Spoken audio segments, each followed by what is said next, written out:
Le secrétaire d'État à la Défense chargé de la gendarmerie appelé à ouvrir une enquête sur le décès de Martinez Zogo en collaboration avec la DGSN.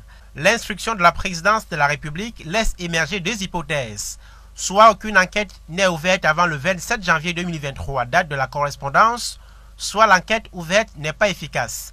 Le décès de Martinez Zogo étant un crime, au minimum 4 personnalités ont depuis la découverte de la dépouille du chef de chaîne d'Amplitude FM la compétence pour l'ouverture d'une enquête d'après le code de procédure pénale. Il s'agit du procureur de la République près le tribunal de grande instance de la Mefoué à Famba dont le corps a été retrouvé sur le territoire, celui de grande instance du Fundi où l'enlèvement s'est produit, le procureur général près la cour d'appel du centre et le ministre de la Justice. À supposer qu'aucune de ces personnalités n'a ouvert d'enquête, on serait alors en face d'une indifférence dommageable à l'institution judiciaire. Cela voudrait dire que, en fait, on est dans un pays où, malgré les mois, malgré la gravité de certaines situations, certaines autorités normalement compétentes peuvent rester de marbre.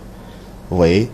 Et ce n'est pas du tout un bon message qui est adressé à l'endroit de la population. Au sujet de la correspondance du RGPR, certains préfèrent parler d'une enquête administrative de la présidence. C'est une enquête de la présidence de la République qui a été instruite par M. le Président de la République via le ministre d'État, secrétaire général de la présidence de la République, indiquant au secrétaire d'État à la Défense. Ce sont des services internes à la présidence de la République. En l'état actuel, aucune autorité judiciaire habilitée à ouvrir une enquête sur le décès de Martinez Zogo n'a fait de communication.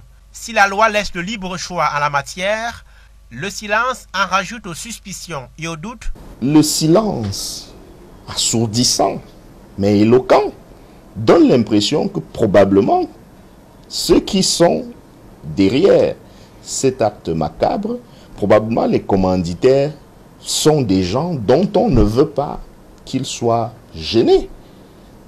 On peut se dire que le silence va plutôt dans le sens de conforter une certaine idée d'impunité. La correspondance de la présidence de la République relance le débat sur la volonté étatique de clarifier les circonstances du tragique décès de Martinez Zogo. Plus d'une semaine après la découverte du corps du journaliste, l'exécutif donne des signes officiels d'intérêt. D'ici là, on devrait en savoir davantage.